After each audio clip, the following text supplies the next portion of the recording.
All right. So thumbs up. Can we see my screen? All right, cool.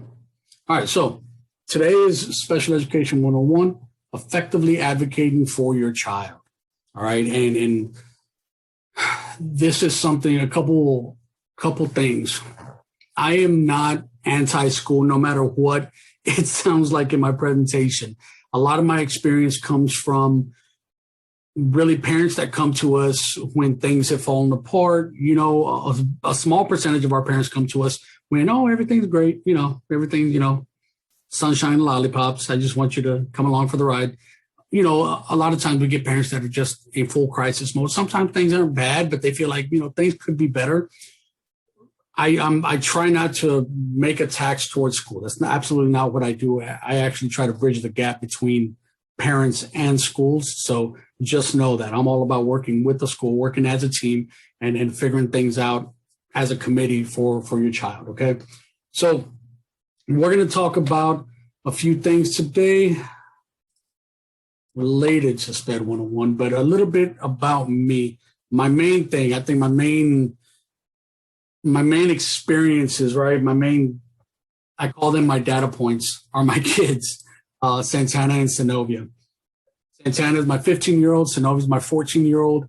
Synovia is in gen ed, right? They both have autism. She has ADHD and dysgraphia. And Santana has autism, an intellectual disability, celiac disease, and a severe speech impairment. He communicates via Proloquo on his iPad. His behaviors had gotten so severe during really the start of puberty, I think, that now he is actually a student at the Autism Treatment Center. So this is, you know, teaming up with the Autism Treatment Center as a community, you know, member, but also as a parent is really exciting for me. I really am glad that I'm able to do this because it's personal for me. You know, the things that you guys are going through, probably been there as well. the tears, the happy, the proud moments, the not so proud moments, we're all in it together. So a little bit about me. All right. So today, the things that we're going to talk about the basics of special education and kind of a couple things that can lead into special education, and as well as the evaluation process. And we're going to talk about the differences between eligibility for special education and a diagnosis. Okay. There's a lot of people that don't understand the difference between them. So I'm going to talk about that. I'm also going to talk about data, right? I'm going to talk about how we're going to be effective advocates for our kiddos. Cause I think I'm pretty good at what I do, but I can't advocate for your child like you. No one can advocate for your child better than you. It's that personal aspect, right? We're there to help be a, you know, less emotional and a neutral person that can stand in your corner and support you and educate you and kind of guide you. But no one's going to push, no one's going to fight for your kiddo like you. And then the last thing I'm going to do, using that data and using the information that I give you, I'm going to give you some tools, right? Some tools to put in your tool belt on how to be an effective advocate for your kiddos. So starting off, just first things first, right? The whole purpose of what we do. And there's a lot of information on this slide, and I don't want you to get overwhelmed by it. I just want you to look at what's highlighted. The Individuals with Disabilities Education Act is the federal law that governs special education. Anybody who's been to an ARD meeting, who's read through an IEP, an FIA, all these different terms, all this terminology, all these different things that are associated with special education, it all comes from the Individuals with Disabilities Education Act, the IDEA, right? But I like for people to think about the purpose of the IDEA, because it's not just about making things convenient for my kiddo while they're in school or making things convenient for the school while my kiddo is there, right?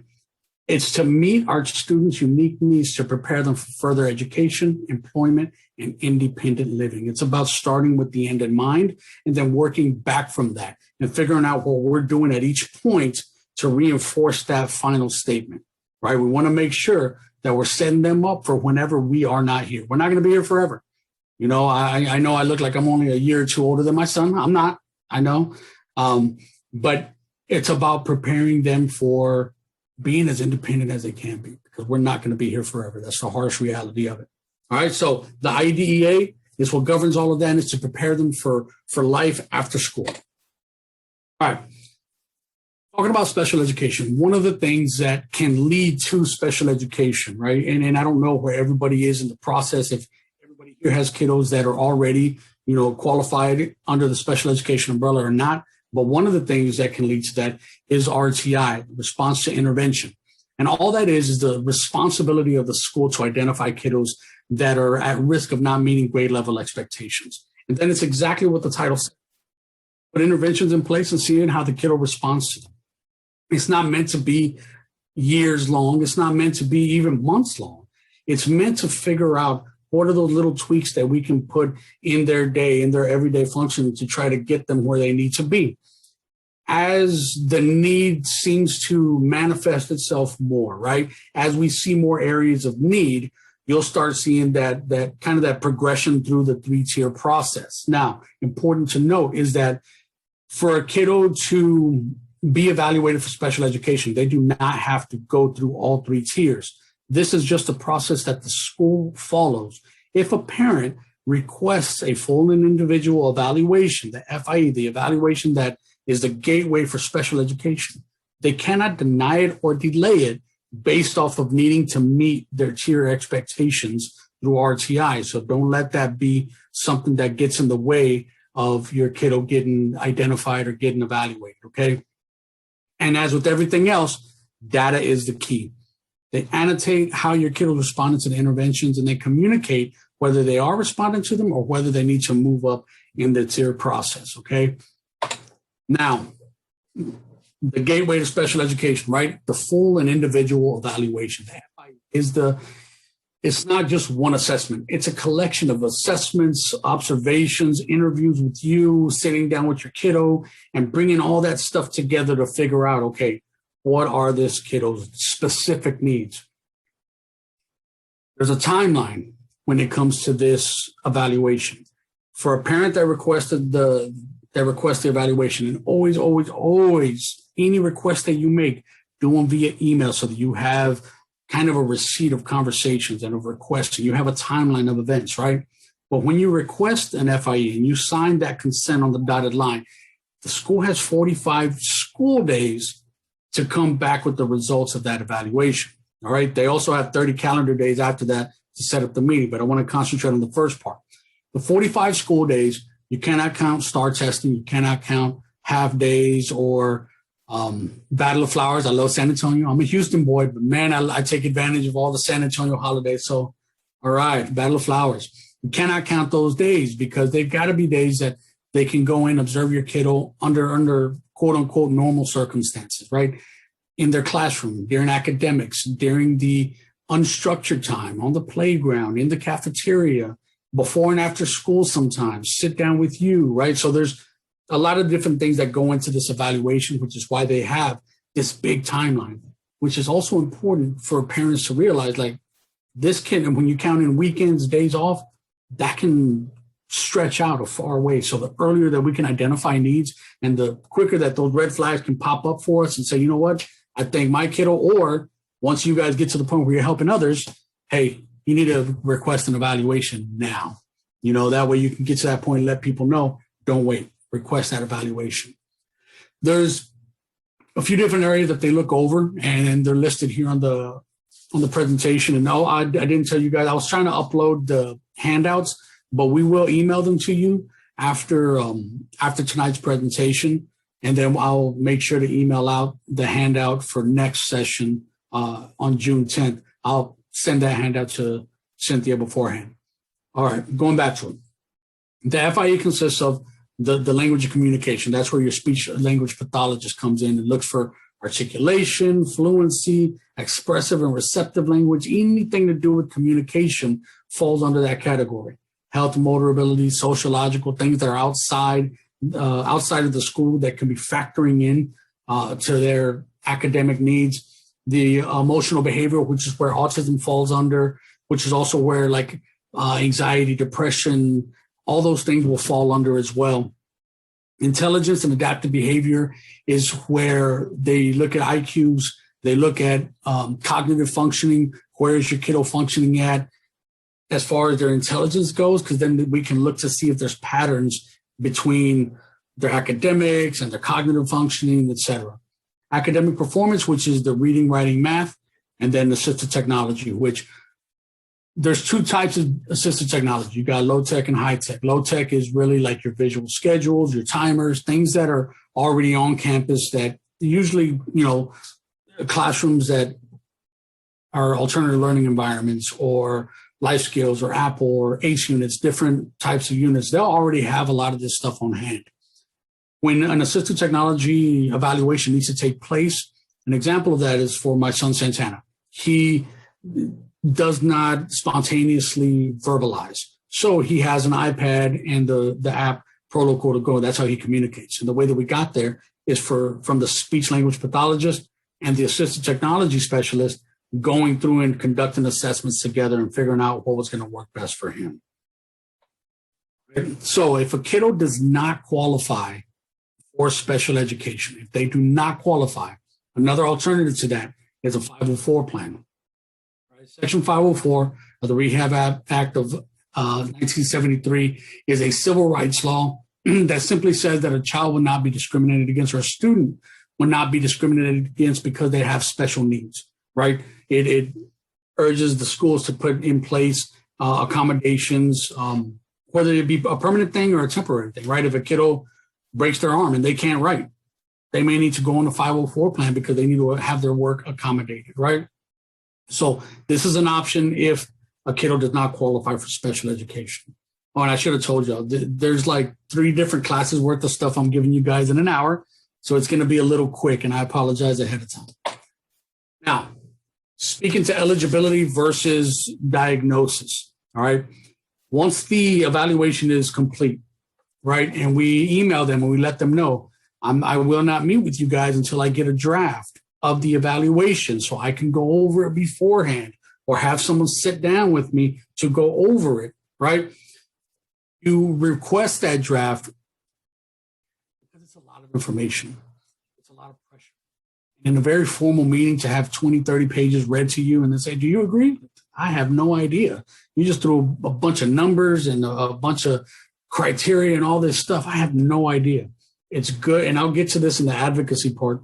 Do the hard work ahead of time, okay? But once the results come back, they've got 30 calendar days to set up what's called an ARD meeting. Every other state in the United States, it's an IEP meeting, all right? But it's the same thing where the team sits down and looks at the evaluation to determine, is there an academic impact based off of specific special needs, okay? What we look at, right? The evaluators really, when they're evaluating, they're not doctors. Doctors will give you a diagnosis. Developmental pediatricians will give you a diagnosis. You got Dr. Fierro, Dr. Harkins, you got a lot of different providers out there. They diagnose. In the school, it is not a diagnosis. It is eligibility for special education. It is for the sole purpose of labeling what is it that this kid qualifies under so that we can kind of go more towards these types of interventions and strategies, right? It is a label, and I know people get hung up on labels, but without labels, our kiddos' specific needs can't be met, so we have to identify those things so we can address them. Now, looking at eligibility, it's not just a diagnosis, like I said. Your kiddo can have every diagnosis under the sun, but if it is not negatively impacting their education, then it's going to be extremely hard for them to be eligible for special education under that, okay? Doesn't mean that they can't get a 504 plan, but again, we're looking at academic need, okay? There's 13 eligibility categories, both federally and in state law. And when we're looking at that, federal law is the foundation for all of special education, and then different states can implement different statutes and stuff to supplement the federal law, but they cannot take away from it. So at a minimum, they've got to adhere to federal law. And then Texas law, goes a little bit further. So in looking at the different eligibility categories, you don't see ADHD, you don't see cerebral palsy, you don't see Down syndrome, you don't see things like that, right? Why not? Because these terms are like umbrella terms, right? All of those different diagnoses will fall under one of these terms, okay? One that I want you guys to pay attention to at the very bottom, if you have young kiddos, that non-categorical early childhood, NCEC, it is for kiddos 3 to 5 years old, where there is a suspicion of autism, an intellectual disability, or a specific learning disability. Now, they put that non-categorical early childhood because to just slap, ID or autism or something like that on a kid that's so young, that has yet to maybe fully mature, right, and allow time for those milestones, it's a little early. So what they do, they want to address it. They want to treat it as if it is one of those eligibilities so they can, put those interventions, those strategies and start, addressing those needs early. But they don't want to put that label on them just yet. So before first grade or their 6th birthday, whichever one comes first, they will conduct another evaluation to confirm whether or not the suspicion under NCEC is so, or if it's something else, or if it needs to be removed, et cetera. All right. All right. I don't know how many people here have been to an ARD, but woo, party time, ARD meetings, everybody's favorite, right? I can see everybody throwing stuff at the screen. No, a lot of times it can be extremely overwhelming. It can suck. I mean, just to be honest about it, it really can, because a lot of times they throw a bunch of stuff at us, right? I think back to my kiddos' first IEP meetings, because we were in Oklahoma, that I attended. My wife trapped me. She knew what she was doing. I was in the military. I wasn't really involved. I was deploying back to back to back.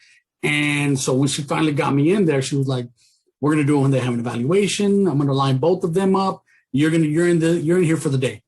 It really shocked me to see how much is involved in one of these meetings and how much information is thrown at parents and how overwhelming and emotional it can be, which is why it's important. And I applaud you guys for being here. And I have some familiar faces here that I love to see here, because I know that this is part of you educating yourself and getting yourself up to par to advocate for your children. Again, because no one's going to do that better than you. This is really what got the fire under me to really jump up and learn the language and learn the process, because it really was overwhelming. And to see my wife going through it alone, it absolutely broke my heart. So that motivated me to get on the ball. So ARD meetings. Texas is the only state in the United States of America that uses the acronym ARD, Admission, Review, and Dismissal.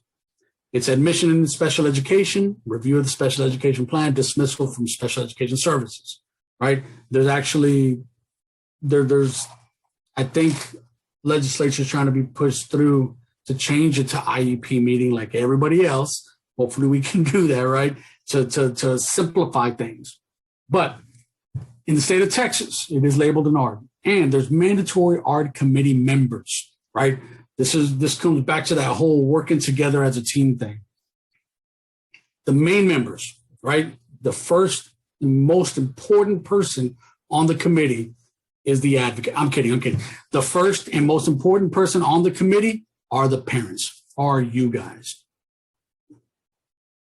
It's not often that I hear parents say, I felt like I was in charge. I felt like I had power. I felt like I was heard. I felt like they took my feedback and really put it in place. I very seldom hear that. I actually never really hear that at all. And it's sad, because at the end of the meeting, right, for those of you who have been to an ARD meeting, there's two things they want from you. They want your signature on the signature page. Then they want you to check whether you agree or disagree. And if you check that you disagree, guess what? We got to come back to another meeting and try again. That's how much power you have. They can talk at you, talk over you, and throw all this stuff at you. But if they don't listen to you, just don't agree, right? Because it's think about all of the detail that is in buying a car, buying a house, all the paperwork involved, all the signatures, right? You want to make sure that you don't have like a 25% APR, and you want to make sure that you're getting the right things in place.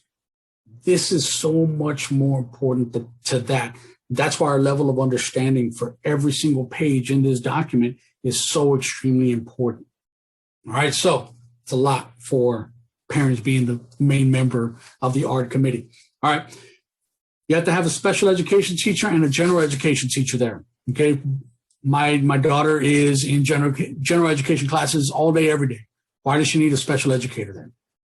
Well, because the special educator is probably the one that wrote the IEP, first off, but they're the ones that know the interventions. They're the ones that know the accommodations and what those look like. A lot of times your general educators, they can hear positive reinforcement or frequent feedback, frequent breaks, but they might not exactly know how to dissect that and how to actually implement that. There's a lot of things that those simple things can mean, right? I can put an accommodation on the screen and have everybody explain what that means to them. And we can have, 10 different interpretations of that, right? So your special educator is kind of that go-to person that'll say, no, this is what that looks like for this individual kiddo. Your general education teacher, my son Santana, he is in a self-contained unit 100% of the day. He's not around general education at all. So why does that general education teacher got to be there? Because they are the ones that know where other kiddos that are 15 years old, other kiddos that are ninth graders, they know where the standard is at. They know where the TEKS are at, the Texas Essential Knowledge Skills, which is the curriculum that Texas education teaches to. So they know where they should be. And then the special educator identifies where they're at. And then we work together as a team to bridge that gap. So both of those people need to be there, not one person that is duly certified, two different teachers. Next is your administrator. Your administrator is your principal, vice principal, academic dean, sometimes counselor, but your administrator is there because they hold a very important piece to the puzzle, right? My son, when we finally started having him communicate with the iPad, an iPad's not cheap, then all the components that come with it. And then the app that he needed to communicate with Proloquo to Go, but we trialed different things. And then to get everybody trained on that, because by law, we got to have people that are qualified for that, right? Not just people that, okay, I can just figure it out, take it home one weekend and try to, play around with it. No, got to be people who are qualified. So all of that costs money. If my kiddo needs a one-on-one, a two-on-one, a three-on-one, he needs three. And with my son, before he went to the Autism Treatment Center, it was six adult males to him. That takes time and money. And someone who can make that call is an administrator. If they've got to hire extra staff, bring extra staff on campus, that falls on them. Your special education teacher, gen ed teacher, they better not try to hire anybody, behind the administrator's back. They can't make that call. Now, we don't want for the committee to say, well, let me call my supervisor and I'll get back to you. No, we need these answers in that meeting, right? So that's why everybody has their specific role.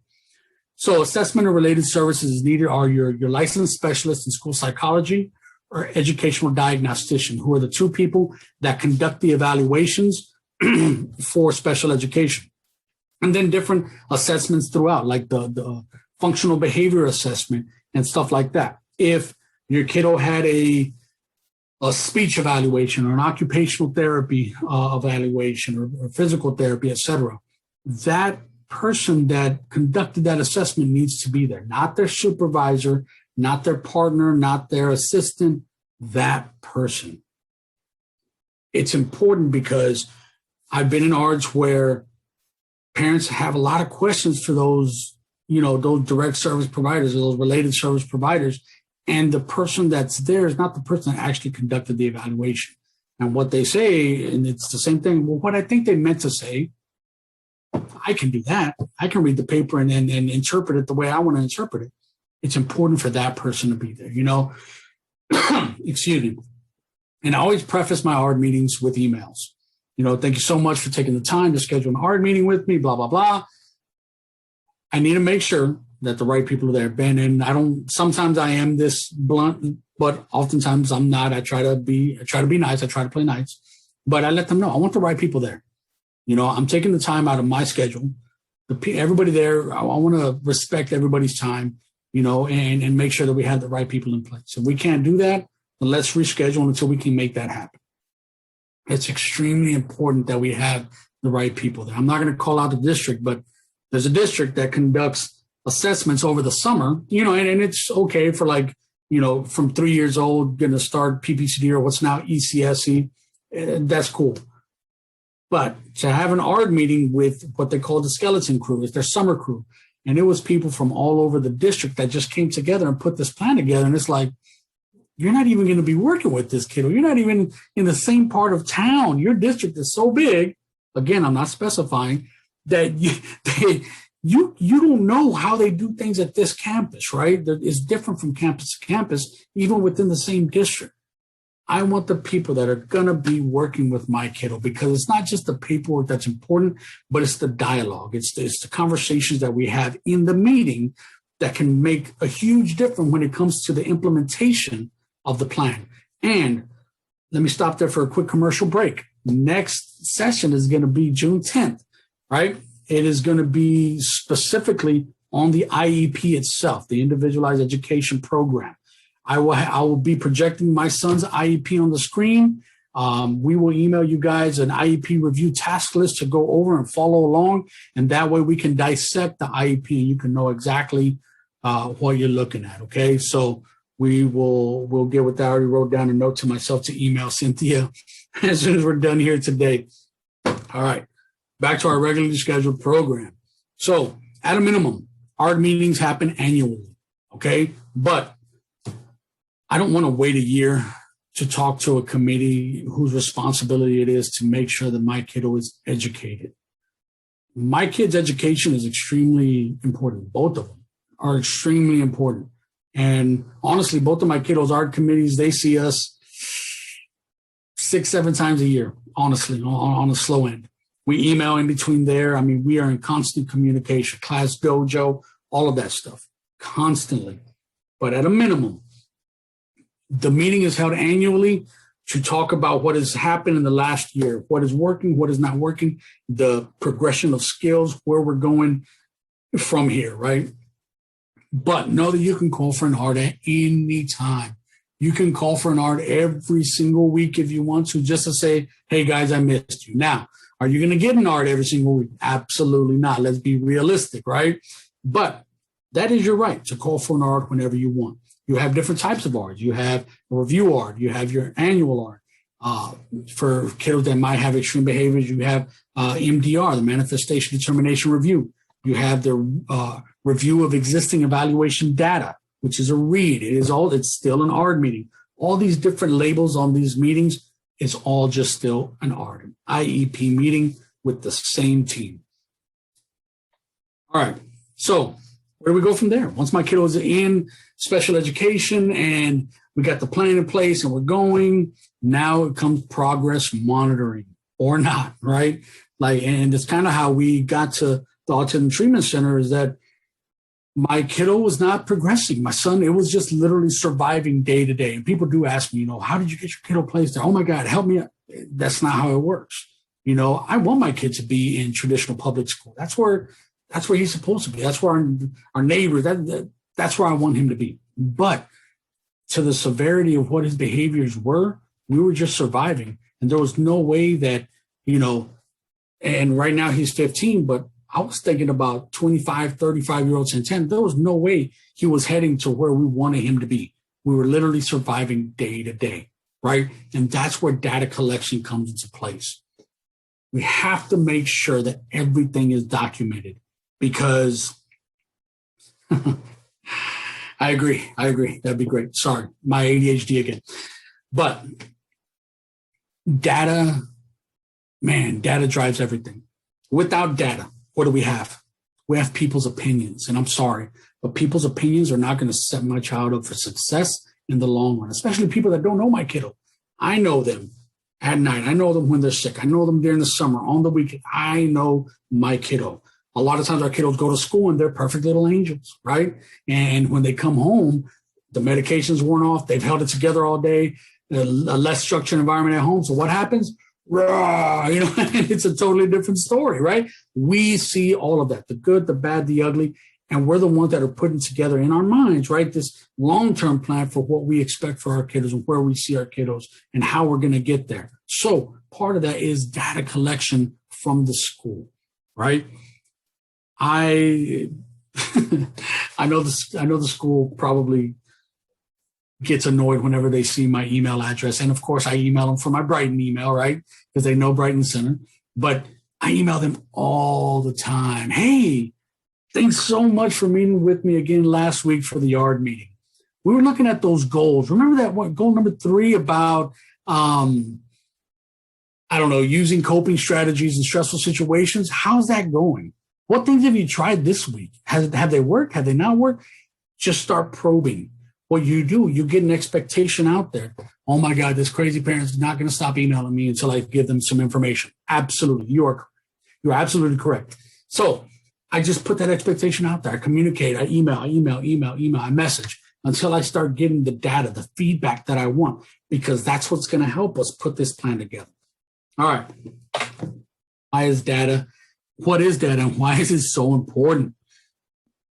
Because it drives everything. It puts the story together of our kiddos at school when it comes to learning, not just the academics. There's three things that every IEP addresses: the academics, the functional, and the behavior aspect of things. Okay, behavior being one of the most important, well-being, functioning. Because if you don't get those things in place and you don't get a kiddo in a good place, then the academics are not going to happen, just like they weren't happening with Santana, right? They weren't having the behaviors under control. He was not functioning in a good place. So was he learning? Absolutely not.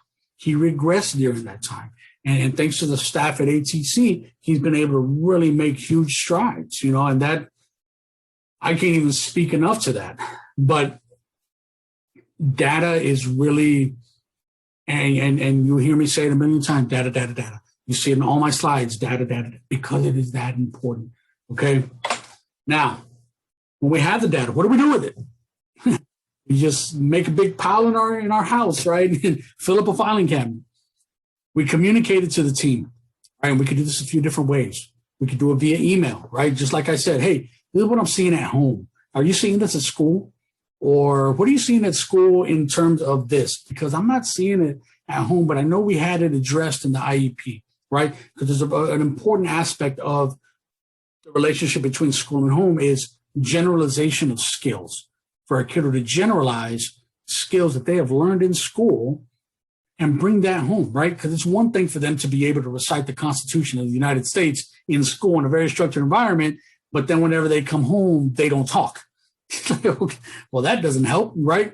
You want them to be able to generalize. There's no HEB autism hour, right? So our kiddos have to get those skills in place so that they can function at HEB, at grandma's house, at the park, at Schlitterbahn, wherever it is that we're going to be. We want them to take those skills that they're learning in this very structured environment, and we want that to translate out into the public, right, where they're going to be community members eventually.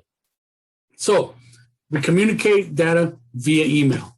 We communicate data in parent-teacher conferences. Just kind of as a rule of thumb, what I tell people is whenever you get your IEP progress report that comes home at the same time their report card should, I call for a parent-teacher conference.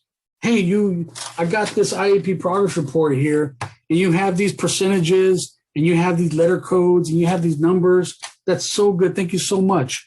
What does it all mean? How did you get that number? How did you get that letter?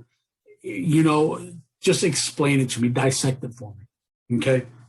By doing that, again, you're laying out an expectation. And I'm going to kind of tie up with that at the end is laying out an expectation for whenever this kiddo is around, whenever this parent is around, there's certain things that we need to make sure that we adhere to. Not saying that schools don't always put their best foot forward. I'm not saying that, but, right? So set an expectation just so we have a foolproof plan. And then finally, we have the ARD meetings where we can bring this data as well, right? We also have the data that comes from outside providers. Bring that along. If you have kiddos that, receive ABA therapy, speech therapy, OT, PT outside of school, bring that paperwork with you. Bring that documentation because all of that is data. All of that is different pieces to the puzzle of helping our kiddos and getting their needs met, all right? The important thing is that you communicate clearly and effectively. Don't just bombard them with the 1,000,000-word paragraph in one email, right?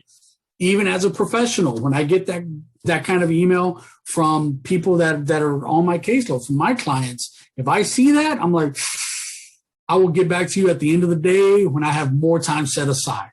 But if we can bullet point, just like here, right?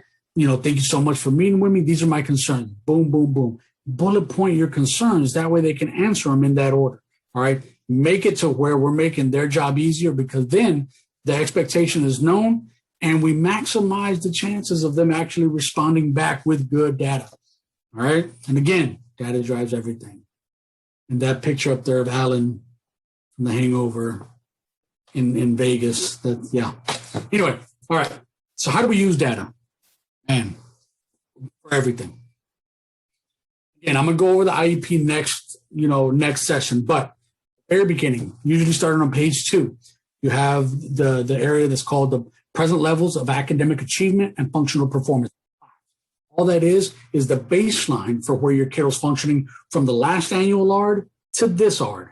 This is where we see that their baselines are. This is where they are in reading, writing, behavior, functioning, etc. How do we get that? From data. Are they progressing towards their goals? Are they able to do this? What are the areas of need? What are their strengths, right? Because we can use that to bring up some of those deficit areas, right? Where do we get all that information? Data, right? If we need to come back and readjust the goal, we set goals at the annual ARD, and then they're meant to be 1-year goals. But sometimes we overshoot. Sometimes we undershoot. Sometimes we need to come back and adjust. How do we know if we're on the right path?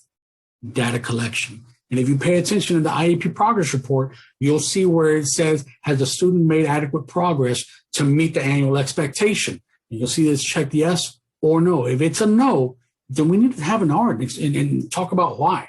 Let's look at the data. What's going on here? All right. And then also to consider accommodations that can be put in place. In next session, I'm going to talk about the difference between accommodations and modifications, because they get kind of, they're not interchangeable terms, but they get used like that a lot. And it's very important that we differentiate between those two terms. But both of those, again, are based off of data. All right. All of this so that our students can access what is referred to as a free, appropriate public education. That's a vocabulary term that's going to be on your pop quiz at the end of the class. So jot that down. No, I'm kidding. It's going to be in the handout that we send you guys.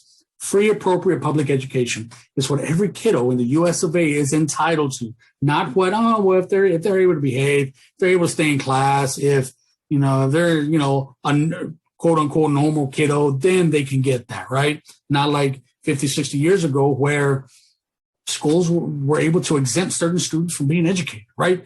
That's not where we're at now. Right now, every kiddo in the district's boundaries has to be educated, and that district has to be responsible for that, okay? And that is where that free, appropriate public education comes into play.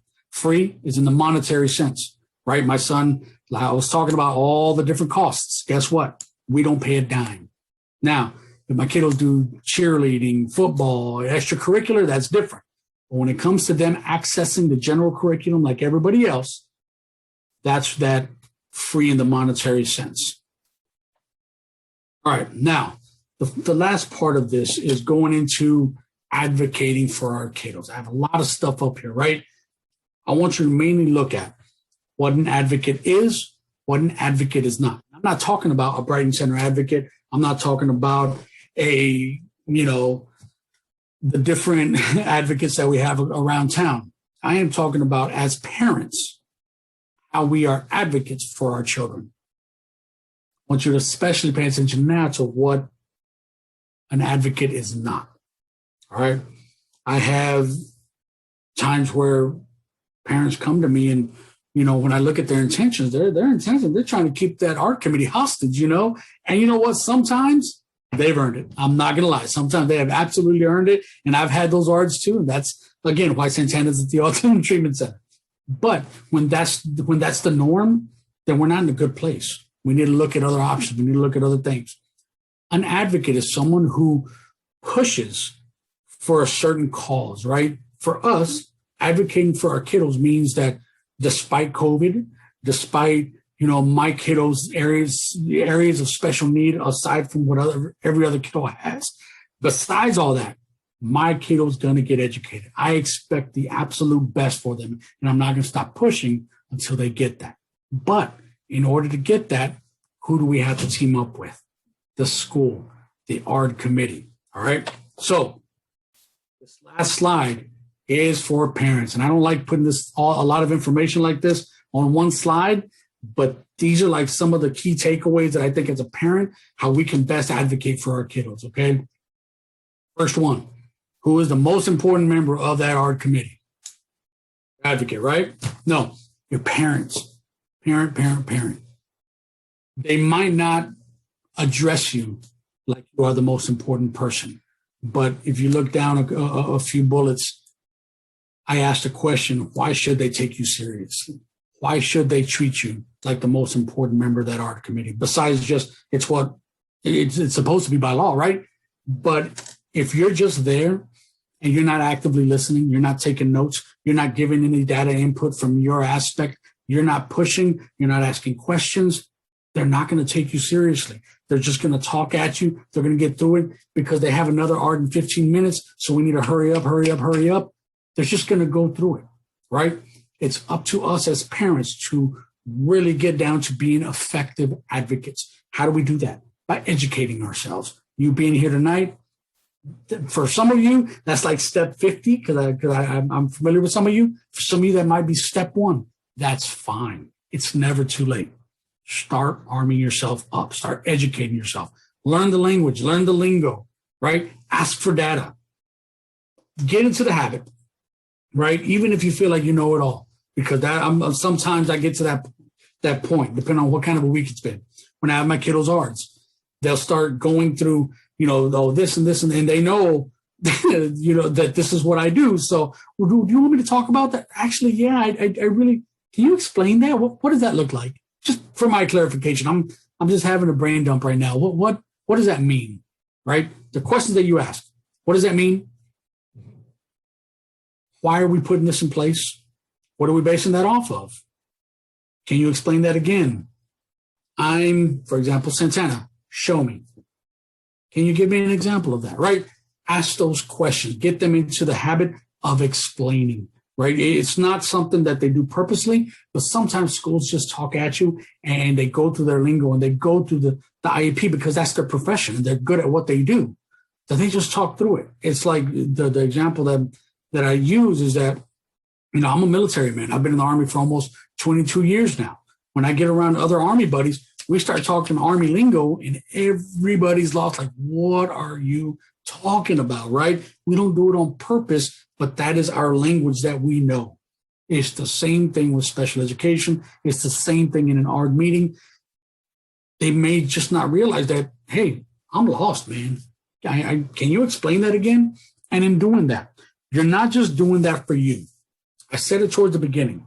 A lot of times, general education teachers are not really cross-trained with special education that much. So when you seek clarification for an accommodation, for a goal, for a strategy, a technique, this or that, you're not just asking for clarification from you. Again, this can be interpreted differently from everybody that's there. You're asking for clarity for the entire group. Oh, I thought that's what, no, I didn't think that's what that meant. I was going to do this over here. Oh, but you meant that.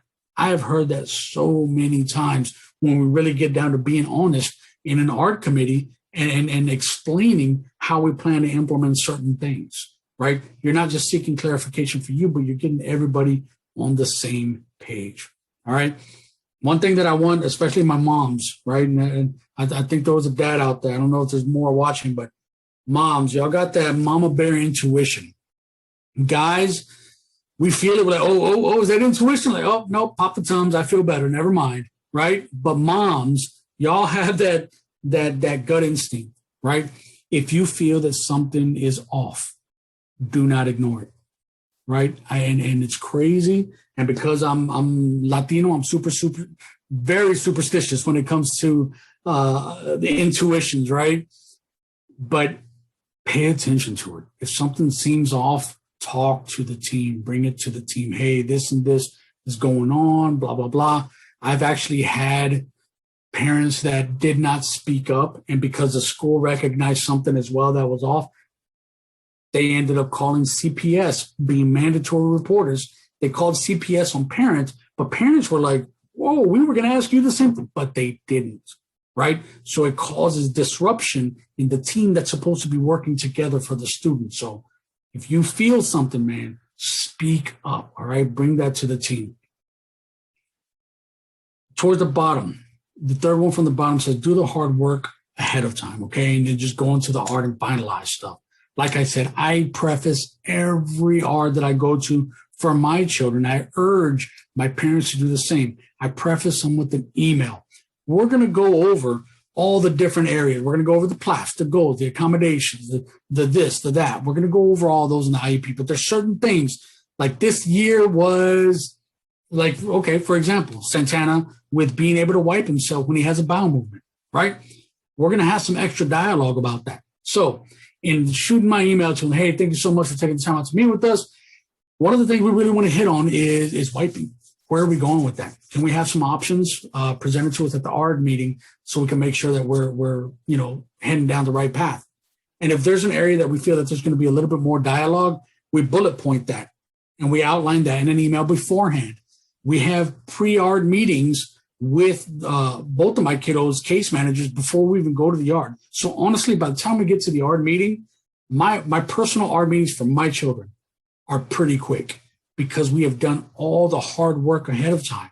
They've shared goals with us. They've shared the accommodations with us. They've shared the PLAFs with us. This last year, they only had 1 or 2 lines of PLAFs for my daughter because my daughter's been a virtual learner upstairs. They don't know. She's in Hernandez ISD right now. And Hernandez ISD is really strict, but we don't do math. Woo! We're good at English, but we don't do math. That's where we depend on case manager. But we were the ones that provided, no lie, probably 90% of the PLAFs because we talked about the support that it takes for her to be able to turn in an assignment. Teachers were only seeing a final product. We're the ones that saw the struggle to get to that final product, right? So our input was actually more important than the schools at that point. So it's important that we do the hard work ahead of time. Email, have informal conferences with the teachers, with the administrator, whoever you need to be able to start setting things in place. Okay. Last, don't ever feel, especially if you feel like you have not been heard in the ARD meeting. Don't ever feel like you have to just absolutely finish it and they're going to pressure you into signing in, agreeing, and this and that. Heck no. If you don't agree, do not agree. If you don't feel good about the plan, you got a few options. One, you can say, I would like to table today's meeting to meet back another day. And all that is, you're putting a pause on the meeting. We're not disagreeing. We're not agreeing. We're just pausing the meeting so we can come back within 10 days and continue on. And sometimes that's necessary. Sometimes we get overwhelmed. Sometimes we get overly emotional. Sometimes I'm totally lost. I checked out 10 minutes ago, right? So we need to regain our bearings. We can say, hey, I need 5 minutes, take a step back, or let's table the ARD meeting, meet back another day. Let's meet back next week. Or if they just simply have not listened to you, if they have not heard you out, and you need to prove a point, disagree with the IEP. Disagree. You got to come back within 10 days again and try again, right?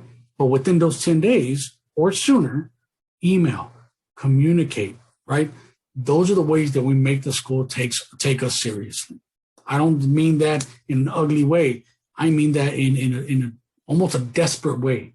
We need for them to take us seriously because we honestly have so much great input that otherwise we'll just get pushed to the wayside. And our children cannot afford that. We have got to set them up for the future.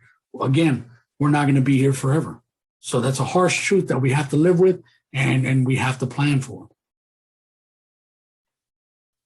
What are your questions? Besides finding a way for ATC to be private. We're working on that, Gloria. I'm kidding.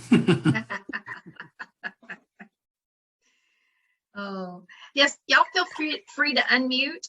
If you have specific questions, at this point, you don't have to type them in the chat. So feel free to unmute and ask questions if you have them.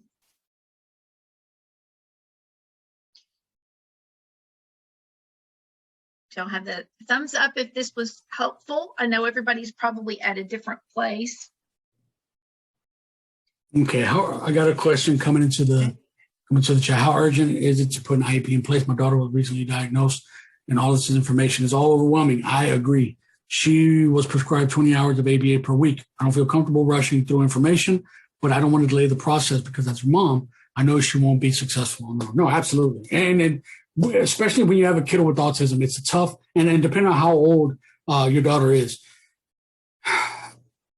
compulsory education doesn't start until first grade, right? So anything before that is just extra to get them prepared for school. So I have a lot of kids. We did it with our kiddos where they only went to school. They went to school on an abbreviated schedule because ABA, kindergarten right now, because ABA was actually giving them more than what they could have gotten in the school at that point. And they were getting like 30 something hours because military TRICARE was paying for all of that. So we were getting a lot of hours. So they had an abbreviated schedule. My son would leave early some days in middle school to receive ABA therapy.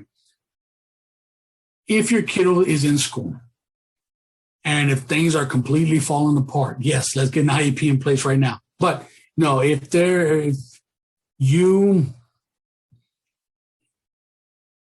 in school and she's not functioning like her typically developing peers, we need to get an IEP in place ASAP. If there's anything additional to what the general education kiddos would get, we need to get an IEP in place. Now, with that being said, and we're here towards the end of the end of the school year, but you're going to have information to be able to get in touch with me, to get into, just for specific questions, or to get in touch with our program assistant if you would like to hire an advocate, or even just to talk to her. When you call or email, there's no obligation to hire us. Guess what?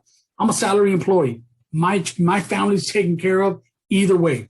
My focus is to give parents the same hope that somebody gave me and my wife when we felt that things were completely falling apart. So don't rush through it. Don't think that you have to do it alone. Don't do it alone. All right. And before you know it, you're going to be coaching other families and helping people just like Ms. Gloria Rankin over here. That's one of my peeps that I know that is a phenomenal advocate. So, it just takes experience, and honestly, it's going to be the hard times that you remember the most. And that's where you're going to learn the most lessons from those hard times. I know every time I got spanked as a kiddo, I learned all those lessons quicker, right? So as an adult, my spankings are when my children go through something that hurt their feelings or that I feel is taken away from them in their education. That's what motivates me. So don't rush through it. Erica, please reach out to us, email me, whatever. And as a matter of fact, before I forget, Mr. ADHD, I'm putting my email address. Okay, this is my personal work email address in the chat box. Take that down. Now, if you email me asking for services or I want to hire you as my advocate, that's not the way that works. I will redirect you to our program assistant who will get you set up with the advocate that coincides with the geographical area that your kiddos go to school at. Now, I'm putting another link in there now, brightonsa.org/submit an inquiry form, okay? And there's dashes in there. That is the way to have someone contact you about services, and that's for all of Brighton Center. Real quick, Brighton Center does three things. One, the number one team is the special education team, of course, right? But the other two things that we do, we have 2 early childhood education centers like preschools, and then we are one of 3 organizations that provide early intervention services for kiddos 0 to 3. So we do a lot of different things. Go to our website, check it out, brightonsa.org. But if you're interested or you want to hear more about what we can offer, click on the link and submit an inquiry form. And if you have general questions about the process, or Erica, about what the heck do I do, email me. Don't worry about the time or the day or the summer or Christmas or whatever. Hit me up. Emails are free. Take advantage of it. I think there was another link I was going to put, but Cynthia, I cannot think of what it was right now. So that's what I'm going to stay with. That's a starting point. And then the inquiry form. And I see we have another message there from Joan. Your sessions are always so informative. It helps my confidence to know I'm on the right track. Thank you for taking the time to lead these sessions. And That's what I'm here for. That's what I'm here I for. want to second that as well. Thank you. Thank you. And I'm sharing now our contact information. For general purposes, you can email cessprogram@brightonsa.org, but that goes to the whole program. It's not specific to any one of us. That goes to our director, our program assistant, and to all three advocates. But if you want to get contacted quicker, go to the submit an inquiry form or email me with questions, and I'll definitely hit you up. We have a 72-hour rule, but I'm pretty good about answering within 24 hours. Again, ADHD and OCD, they work together for good. And we will be emailing out some additional resources as well tomorrow. Juan will get those to me, and I'll get those emailed up to y'all as well. Absolutely. And then I will be sending out flyers to everyone as a reminder from the June 10th, if y'all would like to sign up for that session as well, and invite others who might benefit from being part of these. I have recorded the session. So Juan, if that's okay with you, we didn't talk about that beforehand, but we'll share these with others too. Absolutely. That didn't get a chance to come tonight, but really want to see be a part of this. And also, and for the June 10th session, guys, have your IEPs handy. I am literally going to project my son's IEP, and we're going to go through what's called an IEP review